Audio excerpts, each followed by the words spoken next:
Bueno, gracias Paulo, gracias Andrés, Néstor, y a Leslie también, que supongo que está entre el público. Yo no logro verla, pero supongo que puede estar escuchando.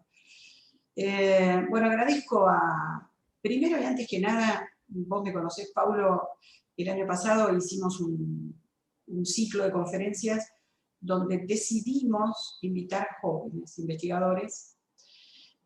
No es porque yo sea una investigadora madura, no vea, no observe, o no quiera observar lo que está pasando en nuestro medio académico. Cuando convocamos un ciclo de conferencias siempre tenemos, para el asombro de mis directivos y mi decana, más de 100 personas, que para nosotros es un número en cualquier especialidad, sea ciencias políticas o la que fuera. Es un número irreal, pero lo tenemos, porque hacemos mucho trabajo. Somos grandes trabajadoras, trabajadores, el equipo de 3, porque somos, bueno, en mi caso, directora, la secretaria, que es Lorena Steller, del programa de estudios históricos greco-romanos, porque ya nos ascendieron un poquito, y además de Verebus Antiquis, estamos saliendo todas las semanas con un proyecto nuevo en redes sociales, que es un boletín que se llama Angelos, que quiere decir mensajero para los que manejamos el griego, ¿no? Y de ahí sale nuestra difusión, todo el tiempo de temas griegos y temas romanos. Así que bueno, gracias por la invitación a los jóvenes, porque para mí es un halago, porque significa que estoy viva y todavía en actividad plena, ¿sí? Y que además amo, como verán atrás, el mundo griego en principio, porque estos son cascos griegos, y quiero justamente mostrar al mundo, sobre todo al mundo académico de nuestra América Latina, la importancia de los estudios sobre los griegos y romanos, sobre lo que nos han dejado, pero sobre lo que son en cada uno de nosotros. Los apellidos de los aquí presentes, de los que yo estoy viendo, son un vasco, un catalán, un hispano, y quien les habla, que tiene un poco de española, con mi Gómez, y también con el apellido de mi marido, que es Aso, que es obviamente un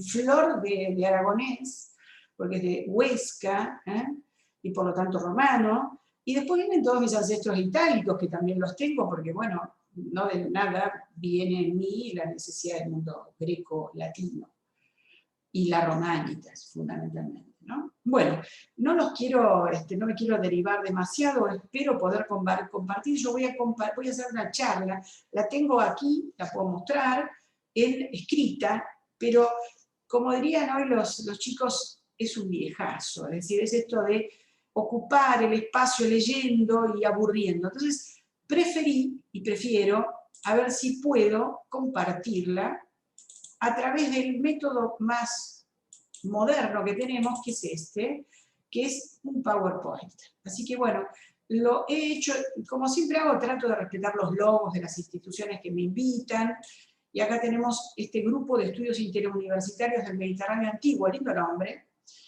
y siempre digo lo mismo a nuestros amigos chilenos y a los amigos brasileños, que tenemos que armar una organización latinoamericana de estudios clásicos, porque Europa se está quedando sin clasicistas. Yo voy a empezar, mi conferencia de hoy, en realidad es una presentación para ustedes, desde el alma, desde el corazón, porque lo que pretendo justamente es,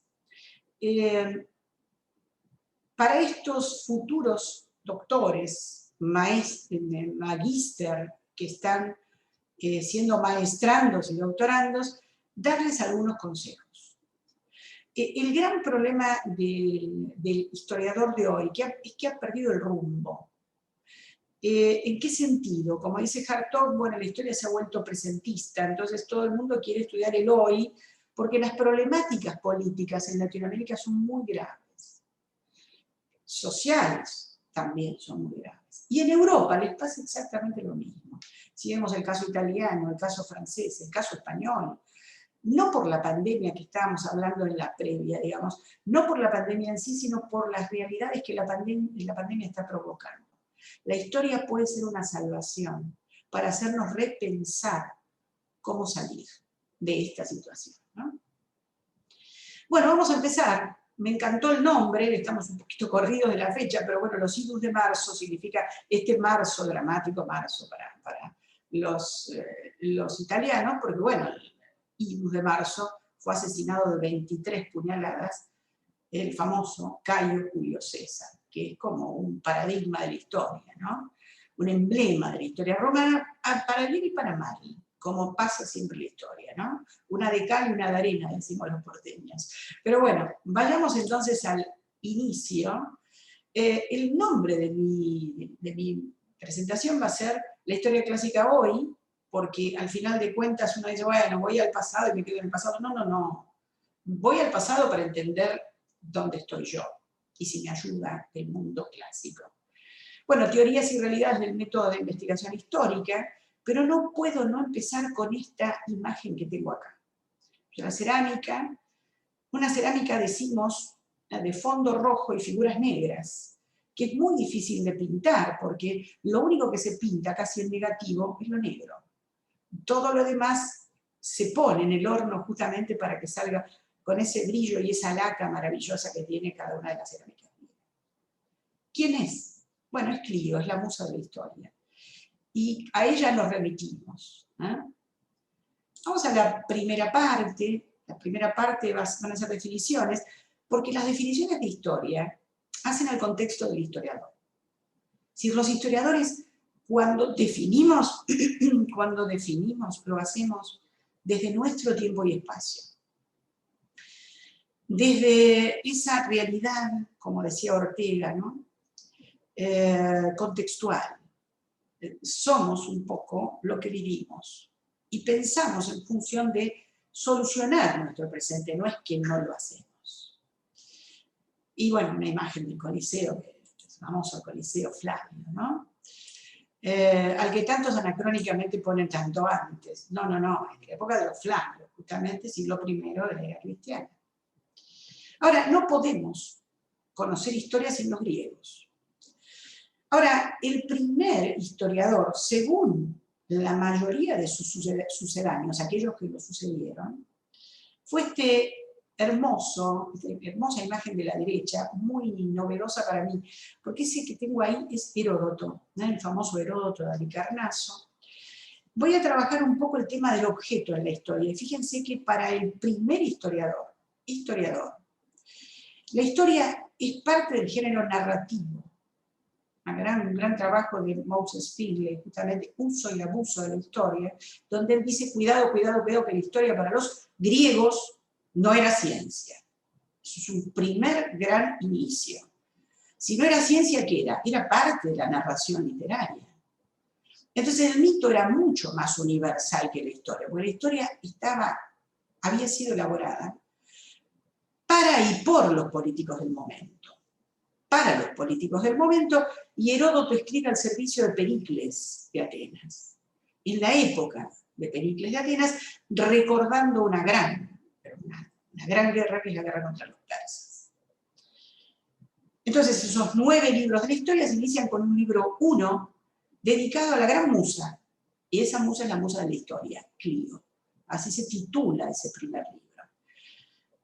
Para este hombre, el objeto de la historia, es decir, aquello por lo cual trabajamos, es preservar la mnemosine, la memoria, y evitar desechar leyes, el olvido.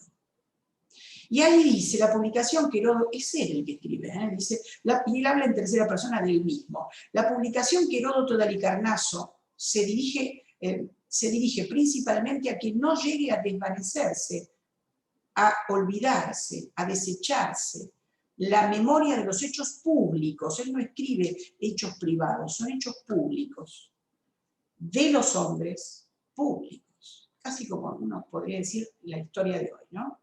Ni menos a oscurecer, a desechar en el olvido las grandes y maravillosas hazañas, así de los griegos y de los bárbaros. Ahora, uno podría decir, empezó, pero ya dando el golpe de efecto mayor. Sí, sí, sí. Dice, hay griegos y están los otros. Esos bárbaros no son por primera vez llamados bárbaros. No es el inventor del término, como dice tanto manual de secundaria acá.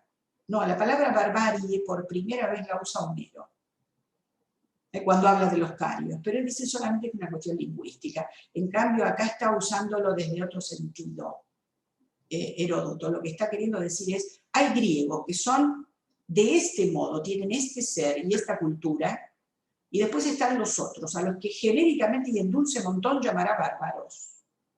Esos bárbaros son todos aquellos que no son griegos, incluyendo los romanos, por supuesto. Entonces, ya marca un poquito, nosotros diríamos acá, marca la cancha, como diciendo, acá estamos nosotros y después están los otros. Gran falacia, porque los griegos como tal no existían. Existían los atenienses, los corintios, existían los micénicos, existían los espartanos, pero griegos como gran estructura mayor cultural no existía. Había que construirla, había que darles identidad, y Heródoto por eso escribe este libro y dice esta frase, que es la primera frase del libro, es el proemio, es el prólogo del libro primero de ese capítulo llamado Clio. Vamos ahora, perdón, y sería, porque tenía que haber ampliado, vamos a ampliar, ahora sí. Vamos a ver si esa historia de la que habla Heródoto es una historia, por supuesto, al servicio de la literatura, pero si tiene espíritu crítico o no, que es la razón de ser de la historia, ¿no? Y sí lo tiene, porque él dice en el libro cuarto, parágrafo 195.2, cito textual, realmente ignoro si esto es verdad, es decir, que él no busca la verdad de la historia, simplemente consigno lo que cuentan. A mí me cuentan y yo relato. Y ahí está hablando de su metodología. Él no sopesa, solamente pone por escrito lo que alguien le contó. Dijo Grecia un poquito y me voy a Roma. Los romanos no escriben historia. Lo que hacen los romanos, miren la imagen que tengo acá, les presento, son los museos capitolinos. Es la sala que conocemos justamente como la sala de la loba capitolina, es la loba capitolina original, ahí la tenemos. Tenemos una hermosa, un corpus escultórico mixto, se dice, porque bueno, está la loba del siglo VII a.C., es decir, que plenamente etrusca, y tiene sus dos hermanitos gemelos, Rómulo y Remo, de la época renacentista. Es decir, que es un ensamble histórico. Detrás, que es lo que yo quería ver, justamente, esto que tengo atrás, son los fasti capitolini, consularis, es decir, fasti, consularis capitolini, es decir, que en el monte Capitolio se guardaba en mármol en la lista de cónsules año por año, porque sabemos todos que es una magistratura anual y colegiada, que había 2 por año. Bueno, los romanos escriben historia, sí, por supuesto, pero lo van a hacer un poquito más tardíamente. Lo va a hacer, por ejemplo, Tito Livio, va a historiar. Pero para los romanos la historia, ya se me va a ir el sol, yo tengo ventanal, entonces me está dando el sol real, no tengo luz de afuera, sino el sol real. Los romanos necesitan dejar por escrito los hechos, eso es res gestae, las cosas hechas, los acontecimientos. Pero también está el interpretador. Tito Livio pone hechos y al mismo tiempo analiza. Historia, hace historia. Y esa historiare, el historiar, bueno, es una forma de reflexión y crítica. Los romanos también la tuvieron. Ahora, el primero que dice cuál es la razón de ser de la historia, el objeto de la historia, es un político, no muy bueno en el arte de la política, pero un gran escritor, que fue el gran Marco Tulio Cícero, Cicerón, que ahí lo tenemos en el De Oratore 2.36, dice, ¿con qué otra voz, además de la del orador? La historia, testigo del tiempo, luz de la verdad, vida de la memoria, y ahí viene, magistra vitae, maestra de la vida, heraldo de la antigüedad, está comprometida con la inmortalidad. Es decir, además del orador, ¿cuál es la tarea que está comprometida con la inmortalidad? La historia. Porque lo que uno hace, lo que hacía el historiador al relatar la historia era poner blanco sobre negro la vida de los hombres y por lo tanto inmortalizarlos. Detrás de Cicerón aparece el primer gran historiador, Agustal, el hombre del círculo de Mecenas, Titus Livius, en latín Tito Livio, con su Aburbe Condita, acerca del tiempo de la fundación, que en el prefacio dice: seguirá siendo una gran satisfacción para mí haber tenido mi parte también en investigar. ¿Qué era investigar para un romano? Hurgar en el epos de la historia, en los orígenes de la historia, y escribir al servicio del gobernante de turno. Es decir, que la historia era un relato ad hoc para la época en la que se estaba escribiendo. Se escribía para alguien o para algunos, para la élite dirigente, esa aristocracia, la nobilitas, patricio plebeya, por supuesto. Y Augusto era el representante al que había que heroizar, si se quiere, porque se lo pone junto con Virgilio, ambos, Tito Livio y Virgilio, en dulce dupla, una poética y la otra histórica, que lo contextualiza, por supuesto, a Virgilio. Bueno, lo que se está poniendo es Augusto en función de los supuestos fundadores de la ciudad, que son descendientes del gran Eneas, y Eneas era un héroe troyano, descendiente de una diosa y de un mortal, por supuesto, ¿no? Sigo. Yo les quiero compartir, queridos hermanos chilenos, que para los argentinos hay un historiador que no tiene mácula, no tiene mancha, y se ha dedicado, primero y antes que nada, al mundo clásico, pero después se ha vuelto modernista. Es el querido José Luis Romero. Yo lo escuché, lo he visto, sé quién era, conozco a su hijo también, Luis Alberto Romero, nada que ver. Lo bueno del querido Romero, ¿no?, egresado de las aulas de la Universidad Nacional de La Plata, que terminó siendo rector de la Universidad de Buenos Aires, y que por estos vaivenes de la historia, más o menos en 1948, pleno proceso peronista, él era socialista, escribe una obra que se llama Historia de las ideas políticas en Argentina, que había que hacerlo, con todas las quiebras y todas las grietas que tuvo, los quiebres y grietas que tuvo la historia argentina. Pero lo que tenía de bueno Romero, este socialista, es que dijo las verdades que él creía tener acerca de qué era el peronismo. Y él se jugó en decir que el peronismo tenía una raíz nazifascista, y eso le valió que lo echara Perón de nuestro país. Ese hombre, al que más o menos, en una breve semblanza presenté, escribió hacia 1987, se publicó, en realidad por él ya había muerto, en 1987, este pequeño opúsculo que se llama El historiador y el pasado, es un anuario del Instituto de Estudios Históricos Sociales. Él es un hombre de la Escuela de Anales, Romero, y una de sus discípulas, que quizá Pablo la conoce, se la recuerda, es Milda Guglielmi, es decir, la gran donna renacentista en nuestras aulas de la Universidad de Buenos Aires. Decía Romero sobre la historia: un historiador nos da una gran semblanza de lo que es para él la historia. El historiador no se vuelca al pasado buscando el pasado por sí mismo. Ese pasado pasó. Al historiador no le interesa el pasado, le interesa el presente. Ahí le salió el socialista. Y también el futuro, también le salió el socialista. Es un pasado que plantea enigmas, dudas, cuestiones, pero que sobre todo sugiere la posibilidad de integrar una sola línea entre el pasado, el presente y el futuro. ¿Por qué dice esto?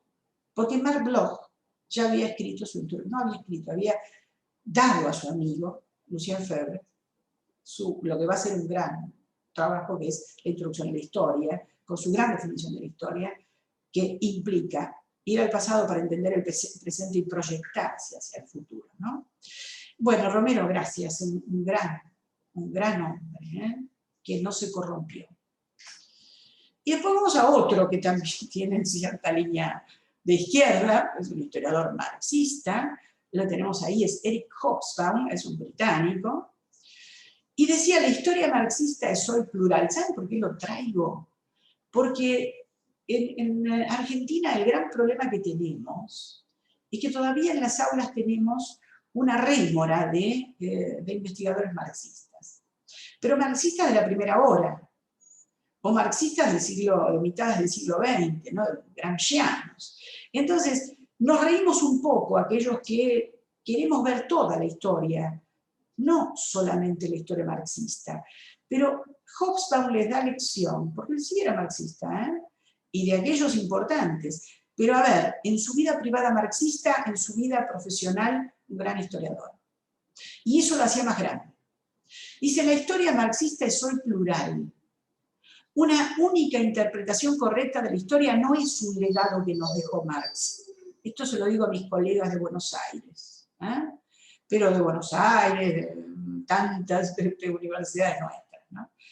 Pero esto hoy ya no se acepta ni es aceptable, la idea de que hay una sola lectura de la historia.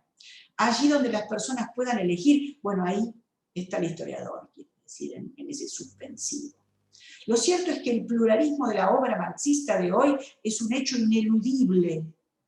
No puede un historiador marxista quedarse solamente con su lectura, escuche al otro. Por eso le dice, la ciencia es un diálogo entre puntos de vista diferentes, basado en un método, ahí está el tema.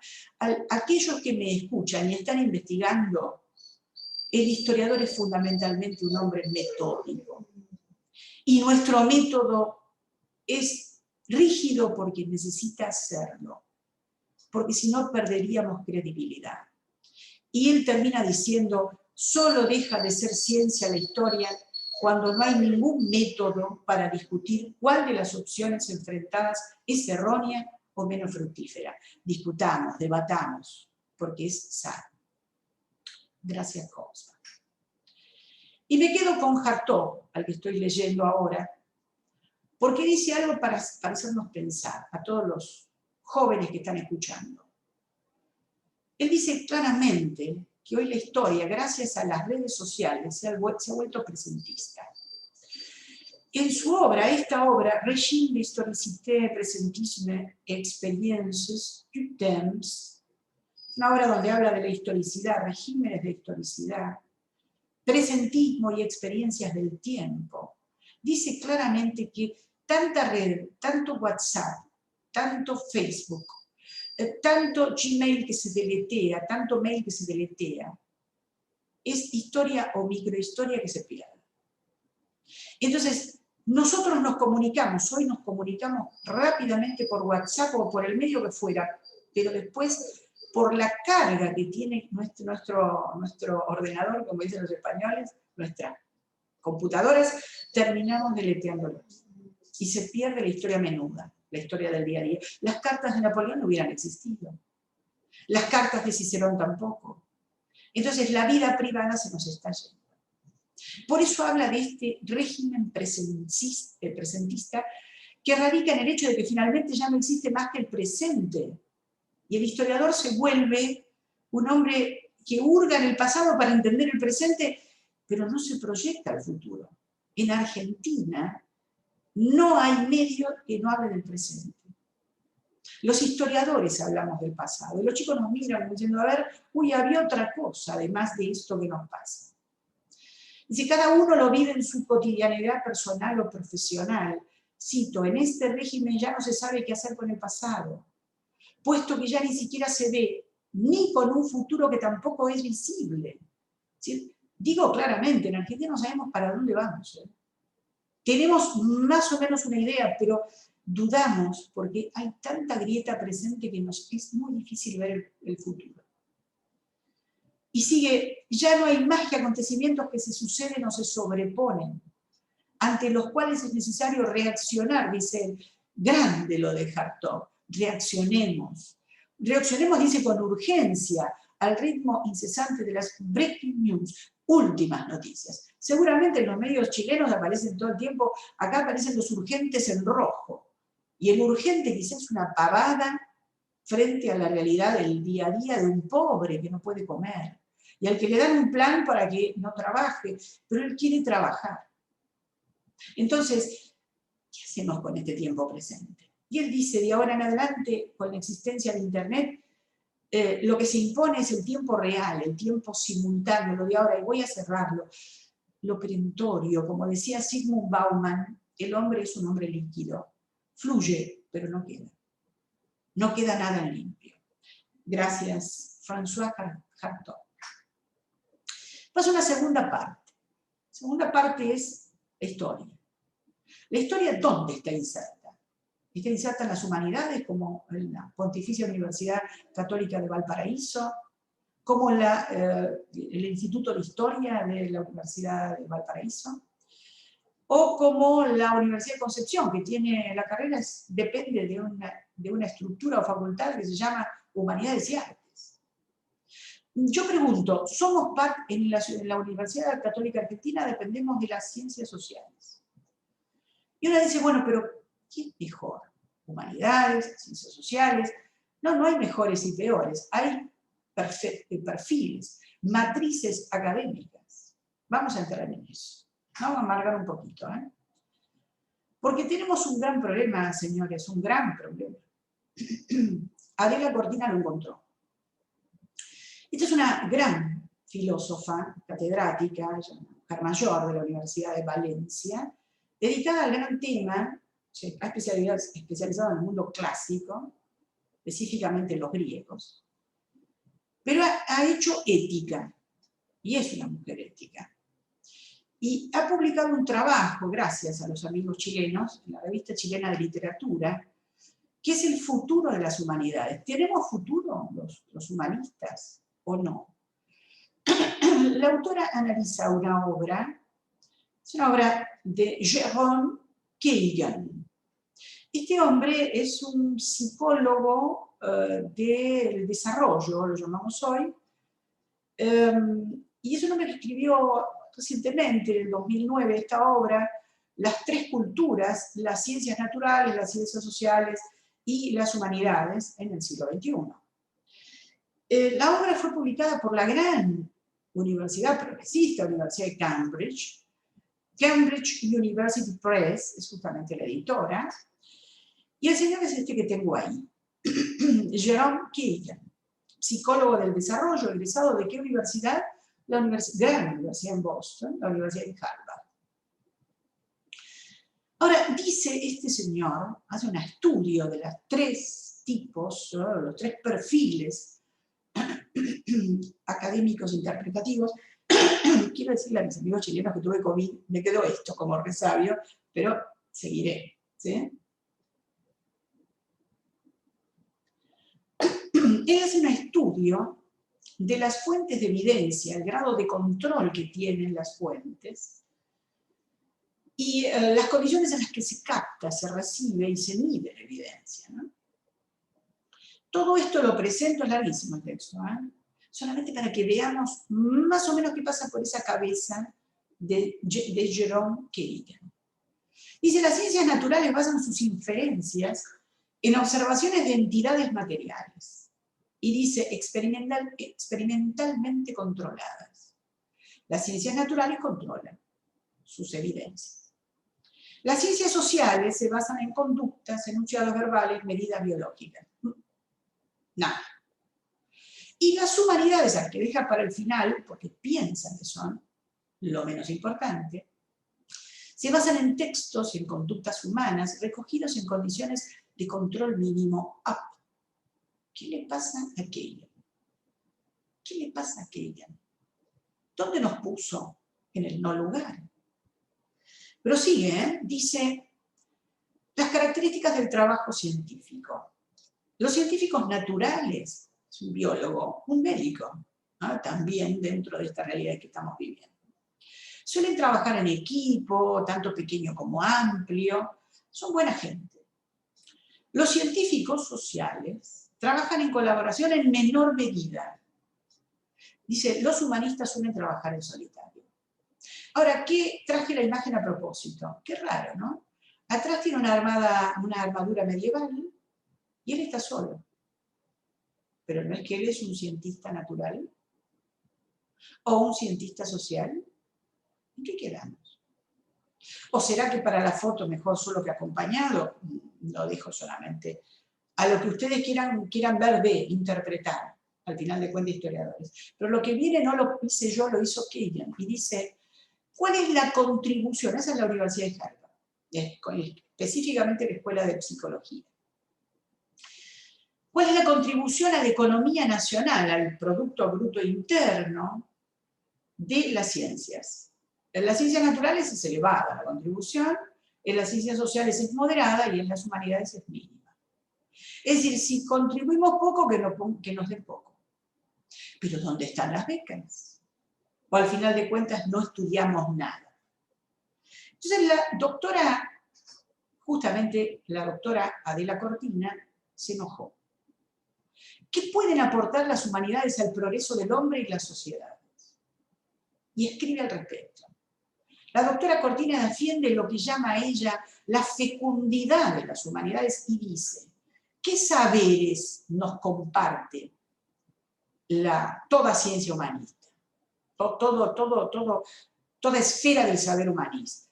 Valen por sí mismas y promueven la formación de las personas, gran cosa.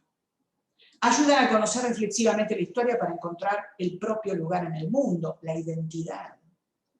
Permiten detectar los principios éticos por los que debemos y queremos optar. Despiertan, digo, porque si no viene la corrupción, ¿no?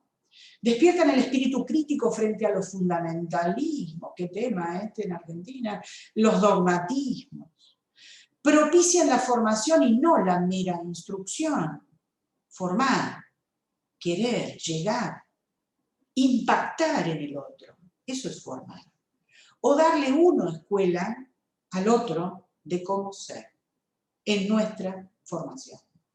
El desarrollo de la capacidad del juicio, que abre la base de la comunicabilidad universal. Gracias, doctora, menos mal. Le digo esto para que sigan dándonos becas y para que sigamos siendo importantes, ¿no? Y la tercera parte, voy hacia una reflexión de nuestra tarea, de los historiadores, ¿no?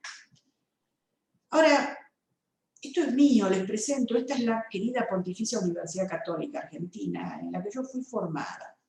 Yo tengo una formación ecléctica, tengo que decirlo, me recibí muy jovencita de profesora de historia en una institución terciaria de gran valía, el Instituto Joaquín de González, que forma docentes.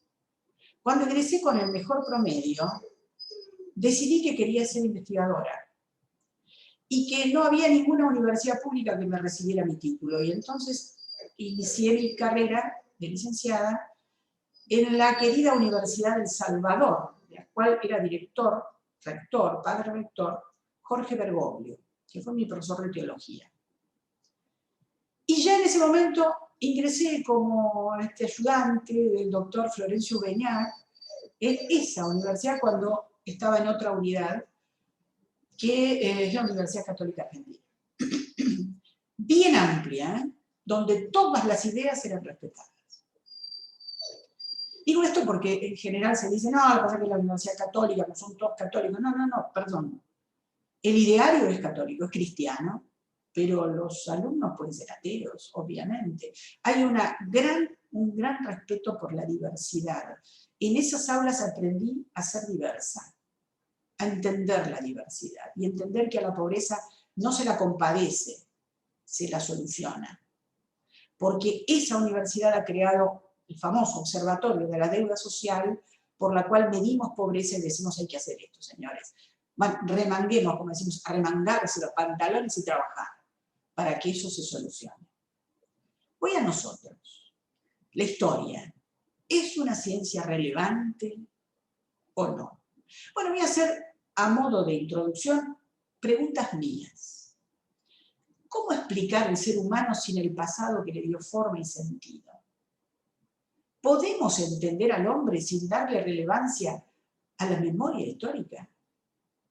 ¿Qué sería de la memoria colectiva tan en boga hoy si no le reconocemos una forma novedosa o renovada de decir historia? Eso es una memoria colectiva. Veamos a los griegos. Veamos a los romanos. ¿Qué ocurriría si los recuerdos testimoniados y compartidos dejaran de existir? ¿Quién no ha tenido un familiar con problemas de demencia senil? Un padre como he tenido yo, que no se acordaba de mí en sus últimos años. Eso llevémoslo a la historia. Si me perdió el pasado de mi padre, de tantos padres, porque la memoria en las personas es historia oral. Y vivíamos hablando con nuestros ancestros acerca de dónde venimos y hacia dónde vamos. La historia es un proceso continuo de transformación en el que nada es comprensible sin tener en cuenta lo sucedido con anterioridad. Les presento un aula de la Universidad Católica, ¿sí? Hoy, de las nuevas es. El ser humano es, por lo tanto, un animal histórico. Esto es mío. Es un zoon politikon, como decía Aristóteles, somos un animal político. No, también es un animal histórico, porque vivencia en sí todo lo que ancestralmente le han dado en herencia. Ese pasado es historia, es decir, es la memoria colectiva estudiada en forma científica, elaborada por medio de intermediarios. Esos intermediarios, señores, son ustedes, son los historiadores. Es ese científico llamado historiador, que lo que hace justamente como principal misión es llevar a cabo la interpretación de fuentes históricas para hacerlas inteligibles. Ahora, eso sí, donde los ideologismos entran, la interpretación se corrompe. Hay que ser metódico, hay que saberse, hay que dejarse llevar, es como en el tango, hay que dejarse llevar, dicen los grandes tangueros, a las mujeres, ¿no? Todo historiador sabe que los documentos con los que trabaja no son inocentes, porque son producto del contexto del que emergen y al que le dan encarnadura. Cada frase, cada concepto emerge de relaciones de fuerza, de tensiones sociales, de realidades ideológicas y políticas. Quien escribe sirve de testigo consciente o inconsciente de su época. Aún aquellos que hablamos de un pasado tan lejano. Vamos a la cuarta parte. El oficio de investigar en Argentina. Lo he puesto en Argentina porque aunque conozco lo que hacen en Chile y lo que hacen en Brasil y lo que hacen en España y lo que hacen en Italia, yo aprendí a investigar en ese pasillo. Es un pasillo de la UCA. Está allí en el subsuelo de nuestra querida biblioteca San Benito Abad. La tesis, para aquellos que están haciéndola, para aquellos que ya son doctores, para aquellos que son doctorandos, para aquellos que son maestrandos, para ellos va dedicado a esta cuarta parte. Porque investigar es un oficio, no es un trabajo solamente. Es un oficio, vamos aprendiendo de a poquito a hacer las cosas bien. La tesis es un camino de llegada, es decir, que ya llegamos a algo o es un punto de partida. Me quedo con el segundo, es un punto de partida. Ya doctoras y doctores nos sentimos liberados. No, estamos muy responsabilizados con lo que viene. Para una tesis de maestría, queridos muchachos que están escuchando, se espera en un maestrando lo siguiente. Definir su objeto de investigación, qué quiere investigar, qué tema. Tiene que, recortar para que tenga sentido. Nunca una buena investigación en historia es descriptiva, nunca. Las investigaciones son horadando hacia el fondo y llegando a responder todas las preguntas que nos hacemos. Al definir el objeto y partir de preguntas, problemas, llegamos a una hipótesis, a una respuesta con solidez, de una factura sólida. En segundo lugar, sistematizamos la bibliografía con el fin de delinear un marco teórico hoy importante. Es bueno tener marcos teóricos llenos de grandes teorías sociológicas, antropológicas, culturales, políticas, sociales. Es bueno en tanto y en cuanto no perdamos el ritmo y el perfil histórico. puede tomar una teoría, pero si es indemostrable en la historia que estamos analizando, se desecha. Y seguimos con otra. Ahora, ese marco teórico también debe ser conceptual, y los conceptos son históricos. Así que a un marco teórico sociológico lo transformamos por vía de los conceptos en un marco teórico histórico. La historia es importante, queridos chicos, queridos maestrandos, doctorandos, es importante. Recolectar datos en función de metodología de trabajo, por fin. Si hay alguien que es metódico es el historiador. Y sus viejas listas donde tiene que hacer tildar que fue leyendo concienzudamente cada una de las obras que tiene que leer, porque antes de empezar una investigación en serio o cerrarla en serio, tiene que leerse todo lo que se ha escrito acerca de su tema de trabajo. Delinear argumentos sólidos. Es que tiene todo armado, los argumentos, que es la última parte, son argumentos sólidos. Ahora, en un maestrando, la solidez es mucho menor que en un doctorando. El trabajo es sólido cuando se trabaja metódicamente con las fuentes de referencia, las fuentes antiguas y las fuentes bibliográficas, que también es la razón de ser de un investigador. Y a partir de esos argumentos, sacar conclusiones coherentes, es decir, vis a vis, justamente en función, relación de espejo con los problemas y con la hipótesis que fue proyectada en la introducción. ¿Y el doctorando? ¿Qué es una tesis de doctorado? ¿Para qué está? Tiene como finalidad formar para la investigación y el desarrollo de saberes nuevos en el campo de la historia. Un doctor no puede escribir sobre lo que ya se escribió. Se le pide que al menos el perfil interpretativo sea novedoso, sea original. Por eso, segundo punto, esos saberes deben representar aportes significativos, originales. No escriban ni refriten lo que otro ya escribió. No sirve de mucho. La tesis da cuenta de un trabajo de investigación que se realiza bajo la dirección de un tutor. Yo les quiero aclarar, si escuchan por ahí un perro que está detrás, yo tengo Zeus en casa, Zeus es mi perro. Miren qué nombre le puse, claro, por eso está protestando que no puede estar en este ámbito, porque si no encima chumba, que es mucho peor. La tesis da cuenta de un trabajo de investigación que se realiza bajo la dirección de un tutor, de un director de tesis, que es un encargado de orientar y acompañar su proceso singular de formación. Esto, y ahí voy a hacer un excursus. ¿Cómo me costó esta parte? Porque mi director de tesis, el querido doctor Ubeñac, estaba lleno de trabajo. Y entonces cuando yo lo quería me daba 10 minutos y yo necesitaba un poquito más, y un poquito más.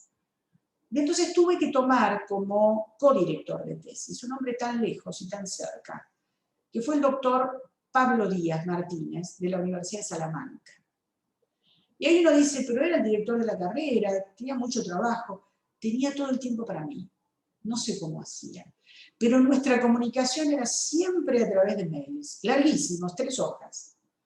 Pero los grandes consejos de Pablo Díaz me ayudaron mucho, porque además después se hicieron amigos, Ubeñac y Pablo Díaz se terminaron ayudándome juntos. Eso fue un gran momento de mi tesis, porque ahí ya estaba camino cerrado. Yo nunca voy a abandonar a mis doctorandos, porque lo más importante que tiene una directora o un tutor, ahora lo vamos a ver, es la compañía, ¿no? Ahora, última parte, requiere una instancia de evaluación y publicación. Cuidado con esto. Un doctorando es ni más ni menos que un estudiante. Y está haciendo su último estudio. Después viene un posgrado mayor, un postdoc, como lo llamamos ahora. Por ello es importante comprender que la tesis es una producción escrita, que tiene que estar, lo voy a decir lento, bien escrita. Bien escrita.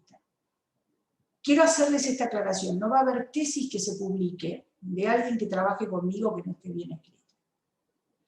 ¿Por qué es importante esto? Después lo voy a explicar. Una tesis es una producción escrita que encierra la condición de ser examinada por doctores, por especialistas en lo que uno escribe. No necesariamente especialistas en lo que uno escribe, sino idóneos en la especialidad. Especialista en lo que uno escribe es uno.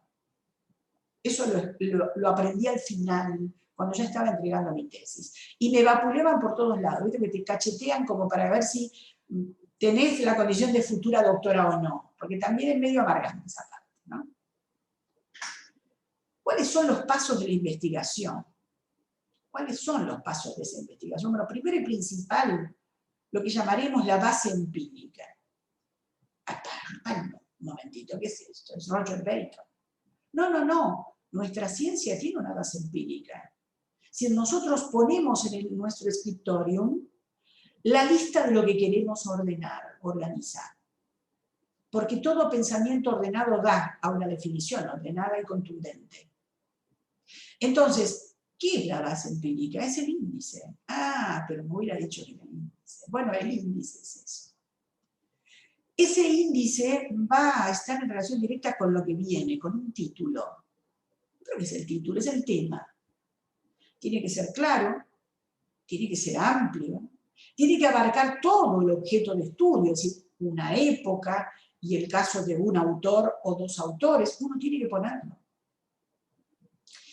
En tercer lugar, lo que uno tiene que hacer es delimitar el marco conceptual y por lo tanto el marco teórico, es decir, a qué modelo teórico voy a seguir, a qué pensador voy a seguir y qué aspecto del pensamiento de ese pensador voy a tomar para que mis pasos investigativos sigan alguna noción. Voy a dar un ejemplo. Yo quería estudiar, y ahí viene lo que me pidió Paulo, cuáles fueron mis circunstancias. Yo quería investigar a padres de la iglesia, a los que llamé intelectuales cristianos, porque padres de la iglesia me lo limitaba al hombre de fe. Y yo quería escribirle a todos. Quiero aclararles que fui becada para hacer mi investigación y recibí, como dijo Paulo, el summa cum laude. Quiere decir que qué apertura, porque no hablé también de Agustín de Hipona, ni de Jerónimo de Estridón, ni de Paulo Orosio, sino que hice una de cal y una de arena, hablé a favor y en contra, porque no hay ángeles en la tierra, son hombres. Y entonces tenía que trabajar con ellos a partir de sus textos. Imagínense, son 5 volúmenes de cartas y sermones de Agustín, 3 volúmenes de cartas de Jerónimo y 2 o 3 textos del primer historiador cristiano cercano a Agustín, que va a ser Paulo Orosio, el galaico, el gallego Paulo Orosio. Con lo cual el marco teórico era un marco de lo que llamaríamos hoy análisis del discurso. Y me dejé llevar por Roland Barthes, por Van Dyck y su análisis del discurso político, pero la historia como tal, el marco conceptual que le puse, tenía que ver con lo que llamaríamos hoy el patrón de la historia cultural.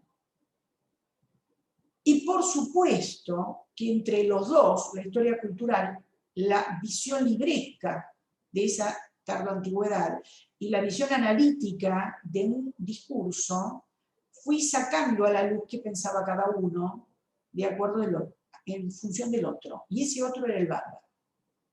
Yo quería saber lo que dijeron acerca de la caída de Roma.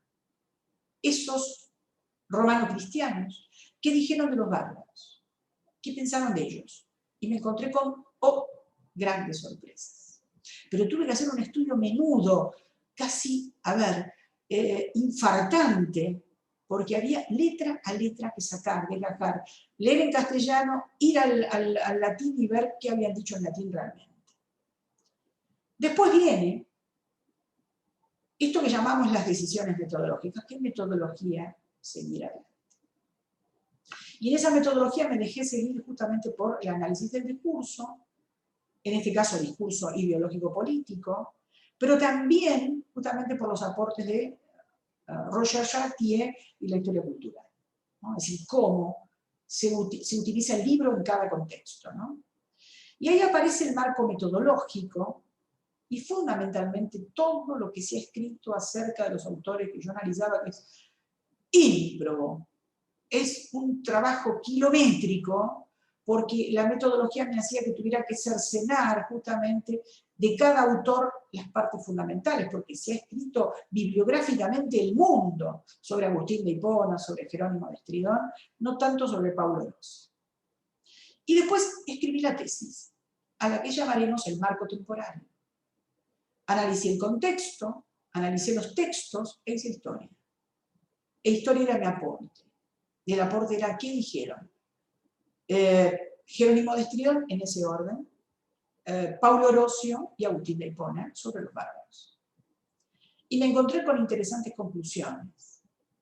Que Jerónimo era casi un historiador griego, que Agustín odiaba la historia y creía que todo el mundo el análisis era filosófico, y que lo más importante que había dejado Roma era la república, y que el imperio no le servía cuando lo que llamaríamos la élite eclesial le interesaba que hubiera imperio, porque entonces se podía difundir mucho mejor el cristianismo.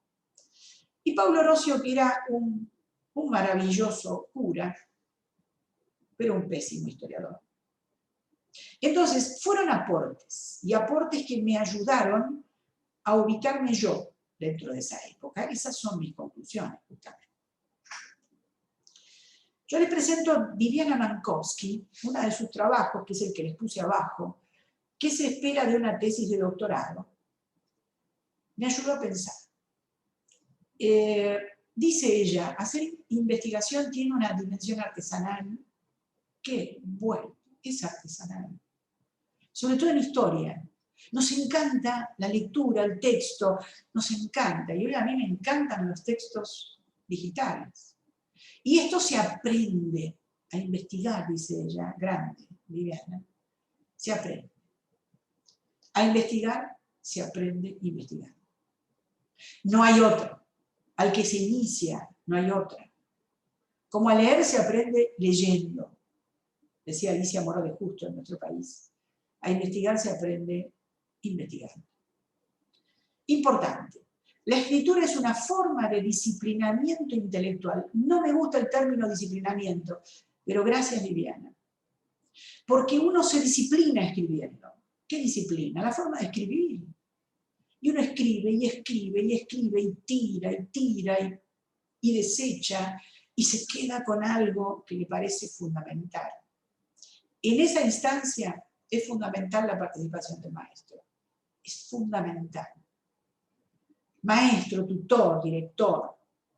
En la relación con el maestro nos sirve él, esto es muy, muy porteño lo que viene, cito textual, hacé como te digo. Así me decían a mí, hacé como te digo. Y yo decía, pero yo quiero, hacé como te digo. Y la otra, yo lo hago por vos, porque vos no sabés. Y la otra, ni el hacelo solo. También me vino esa, hacelo vos solo, estoy lleno de trabajo. La verdad es que uno tiene que estar, por eso voy abajo.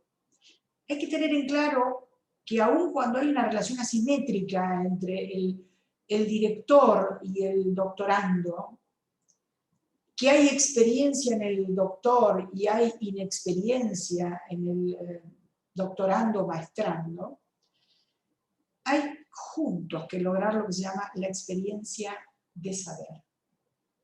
Para saber hay que hurgar, y hay que hurgar con método, y el método lo da el maestro. Y el maestro tiene que estar, tiene que acariciar con las palabras y retar con las palabras, pero en justa medida. Hay que mantener un diálogo abierto con el saber nuevo. Yo me tengo que abrir a lo que quiere el otro. El otro no es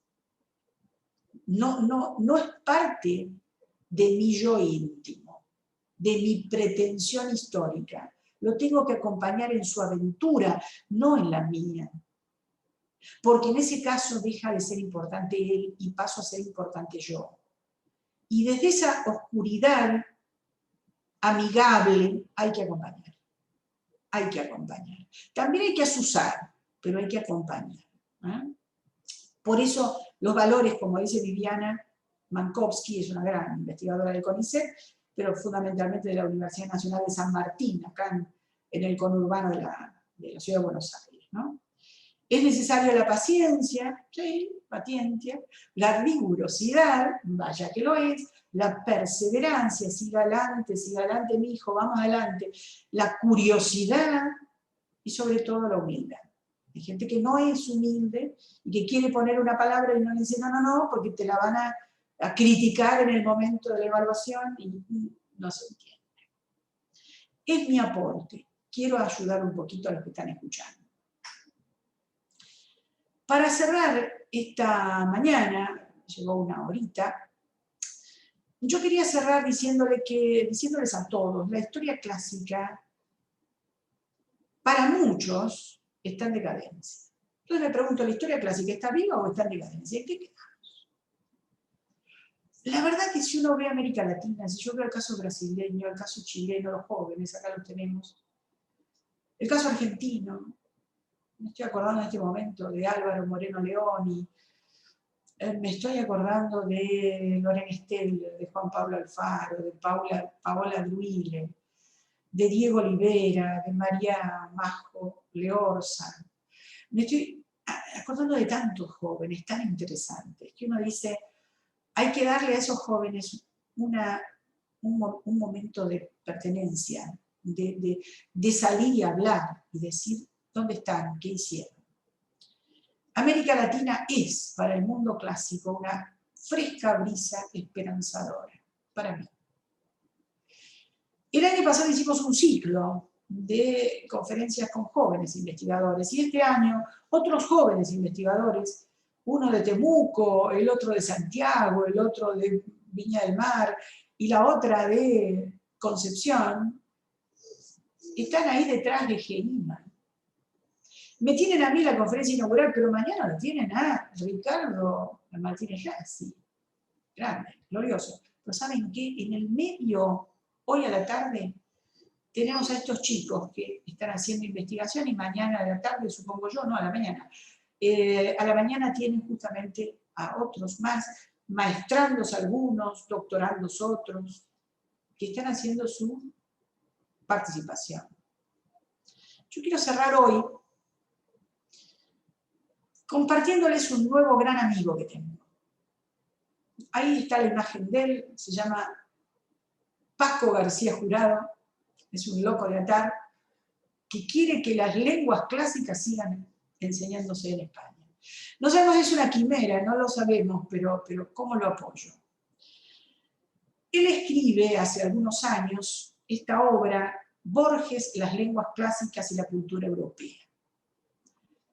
Es un hombre de una cultura, es especialista en Aurogelio, que sería ser especialista algo así como en la frontera del saber, más o menos, pero escribe tan lindo, tan maravillosamente bien, que hace escuela. Y además difunde muy bien el tema de por qué tiene que permanecer el latín y el griego en las plantillas, en los programas, en la currícula de las escuelas secundarias y fundamentalmente en la universidad. En ese texto, en ese trabajo que hace sobre Borges, yo quiero hacer un pequeño aporte a los amigos chilenos, seguramente alguno amante de Borges.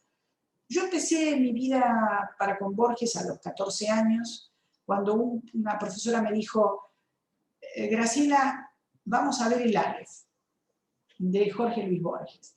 Dale a un chico de 14 años el Aleph. Aleph es la primera letra del alfabeto hebreo. Y habla de una mitología creada por Borges, pero yo como era muy metódica, leyéndome todo, no terminé entendiendo el Aleph sino cuando tenía más de 30 años. Pero me iniciaron a los 14. Borges era un hombre intemperante. Era un hombre muy conservador en tiempos de ascenso comunista, de ascenso muy liberal, ¿no? Hijo de un general además. Pero escribía también. Lo aman los españoles a Borges. Y los argentinos no saben quién es. Nunca ganó un premio Nobel, porque nunca se jugó, digamos, a ser un diletante progresista, decía él, y él quería seguir siendo conservador, y la verdad el premio Nobel se le da en literatura a la gente que hace progresismo, o literatura progresista. Pero Borges fue un gran amante de las letras clásicas. Por eso quiero cerrar con esta pequeño opúsculo, una pequeña parte del trabajo, que es justamente Borges y las lenguas clásicas y la cultura europea. Borges el europeo, podría uno decir, ¿no? Precisamente en una entrevista concedida solo un año antes de su fallecimiento, Borges muere en Europa y es enterrado en Austria, en territorio austríaco, donde él había vivido. Borges volvía a hablar sobre su conocida aversión a los comunistas. Esto no tiene nada de un mensaje hacia ustedes, no. Él era un eterno enemigo de los comunistas, pero miren cómo lo asocian con la cultura clásica. Pero en este caso la ponía en relación a esta ideología comunista con el cuestionamiento de la importancia educativa de las lenguas clásicas, ¿no? Y ahí viene un pequeño diálogo, ¿no? ¿Le sigue preocupando el comunismo? Le dice el entrevistador, que es un tal Ullian, ¿no? Está en la universidad, era profesor de la Universidad de Buenos Aires de literatura anglosajona, inglesa. Los comunistas han encontrado una trampa. Dicen que el estudiante puede optar por el griego, el latín, el inglés, el italiano, el ruso, el alemán. Eso quiere decir, ni más ni menos, que el estudiante puede prescindir del latín y del griego. Porque ¿quién va a elegir griego y latín si tiene en la paleta de colores el italiano? Es mucho más fácil. Y seguimos. Esa opción está hecha para matar las humanidades. Optar quiere decir realmente prescindir de. Si el estudiante puede recibirse de doctor en letras sin conocer las lenguas básicas, griego y latín, eso tiene un nombre: incitación a la pereza. La verdad, con el tiempo cada vez admiro más a Borges, porque los argentinos nos hemos vuelto perezosos. Y solamente en letras, y solamente en filosofía, en UCA, se estudian letras clásicas. En historia ya no las tenemos. Y en el caso de los que somos clasicistas, es como que las extrañamos. Por eso quiero darles un mensaje a todos ustedes. Investigar en historia clásica es propio de mentes esforzadas, de reflexivos a ultranza. Seguramente son ustedes. Pero muchas gracias. Quería justamente hacer un pequeño paseo por esta mi vida académica en poco tiempo. Bueno, gracias, Paulo. Gracias a todos los que me han escuchado.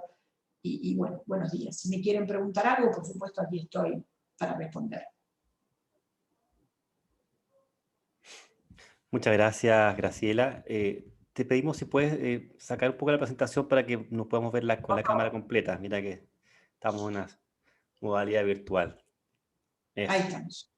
Voy a poner la vista de todos por si alguien quiere hacer una pregunta. Mira, en primer lugar te quiero agradecer, Graciela, tu excelente conferencia. Lo comentábamos con el equipo de Heima. Creo que era lo que esperábamos al momento de invitarte a dar esta conferencia inaugural, esa experiencia personal, propia, muy reflexiva desde el elemento metodológico, la experiencia como profesora guía, como tutora, un poco lo que se debe y no se debe hacer, también es un excelente llamado a lo que es la universidad hoy en día, ¿no? Es un poco, me parece una reflexión detenida que quienes nos dedicamos a la historia en América Latina debemos también seguir, ¿no? Esos pasos, ¿no? Seguir, pensar mucho en Adela Cortina, en su excelente visión, ¿no? Sobre las humanidades, ese elemento particular. Yo, como esta es una conferencia, quisiera solamente dar el paso a un par de preguntas, no más que eso, o comentarios, no va a ser una mesa redonda. Si alguien, no sé si algún miembro de Heima, Leslie, no sé, alguien quiere dar alguna palabra, le doy la palabra. O Lorena, no sé si alguien quiere decir algo.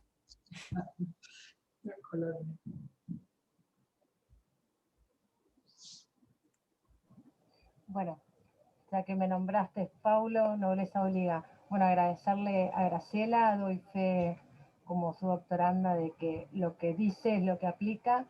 Así que, bueno, nada, a ponerse a investigar de forma metódica, creo que es la forma, y sacar tiempos a veces de donde uno no los tiene.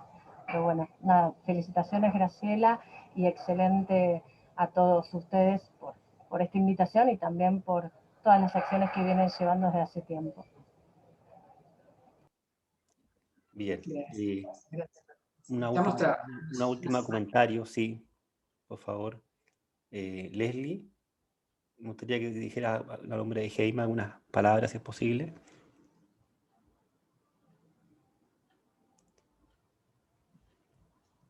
No, parece que no está. Lo que pasa es que estamos todos en actividad, te digo claramente, Claro. ¿no?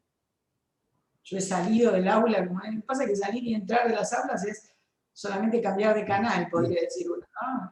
Canal del servidor, nada más. Así es. Bueno, gracias, sí, evidentemente, Graciela, sí, estamos en esta modalidad que es un poco confusa, ¿no? Echamos de menos el café a media mañana, la conversación en la jornada, creo que vamos a tener que volver a eso, ¿no? Ojalá lo más pronto posible. Sí, en el caso de ustedes, queridos chilenos, seguramente más prontamente que nosotros, pero bueno, quizá nos llegan las vacunas en algún momento, como decía antes. Hay que empezar a rezar, ¿viste? Es una cuestión de tener mística y acompañar con el rezo, no sé, estamos en ese camino, ¿qué va a ser? Pero bueno, quizá la vacuna primero a Lorena, ¿viste? Porque como ella es profesora en entidad pública, puede llegar a ser, pero bueno, ojalá lo hagan también, porque bueno, nosotros también tenemos población de riesgo que puede ser joven, como en el caso de Lorena, y bueno, necesitamos que esté vacunada para entrar a un aula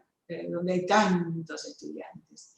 Bueno, creo que volvió Leslie, alguien quería que mi pobre Leslie, si no me quiere preguntar nada, déjenla tranquila, no hay nada que hacer.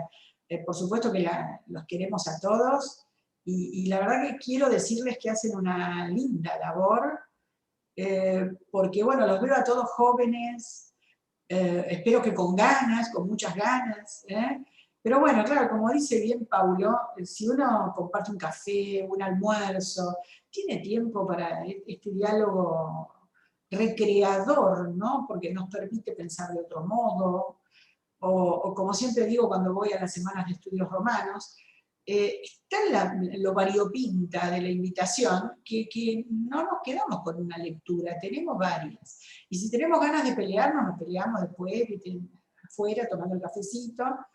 Pelearnos en el buen sentido, ¿no? Mira, esta es tu línea, esta es la mía, y ya está. No pasa más que esto, no hay que personalizar las discusiones. Solamente son cuestiones académicas y nada más.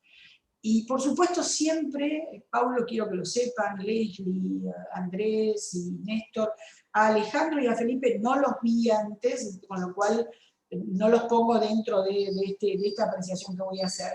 Siempre van a tener en mí alguien que los acompañe y los ayude, ¿sí? Así es que para todo aquello que necesiten, ya saben, en Buenos Aires tienen una amiga, ya en esos años en los que se enseña, ¿viste? Porque antes yo tenía que aprender y aprender y aprender, hasta que cuando me dieron el título de doctora, dicen, no aprendas más, y yo sigo aprendiendo.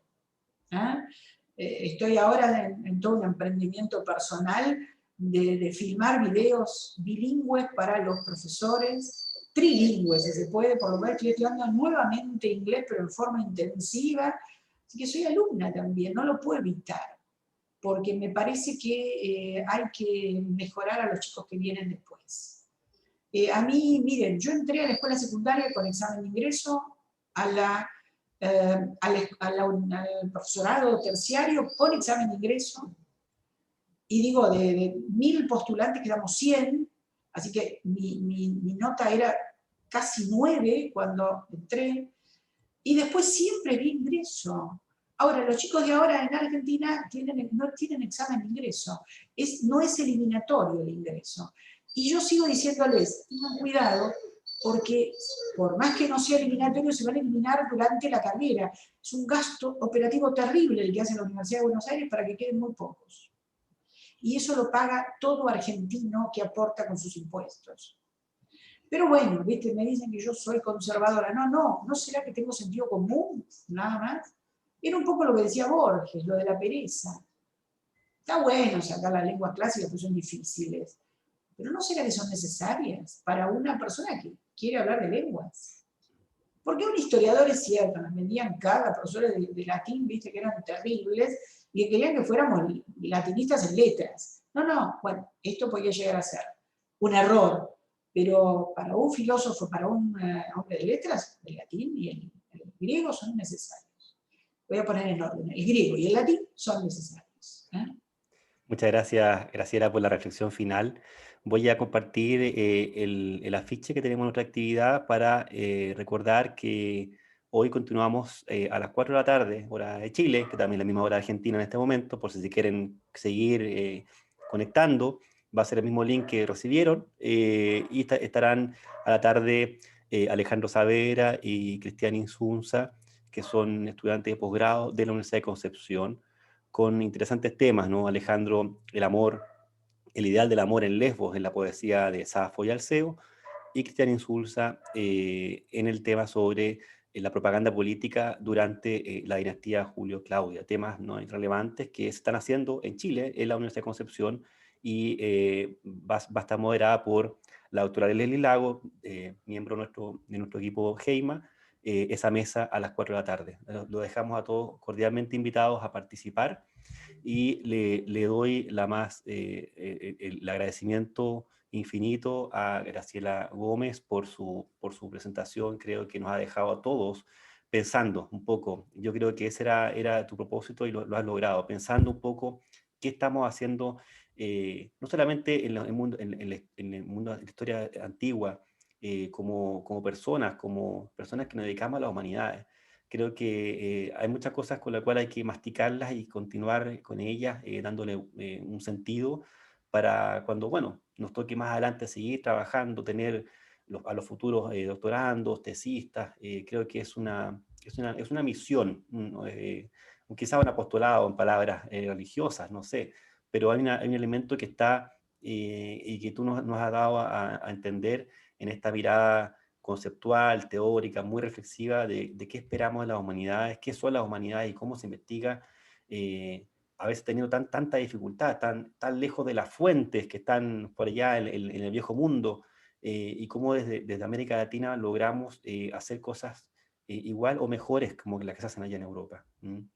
Por tanto, te agradezco, Graciela, por tu tiempo y por esta excelente presentación que has preparado para inaugurar este primer ciclo, Idus de Marzo de GEIMA. Les damos a todos entonces un saludo y nos veremos entonces a las 4 de la tarde. Muchas gracias por todo. Gracias. Adiós, que estés muy bien.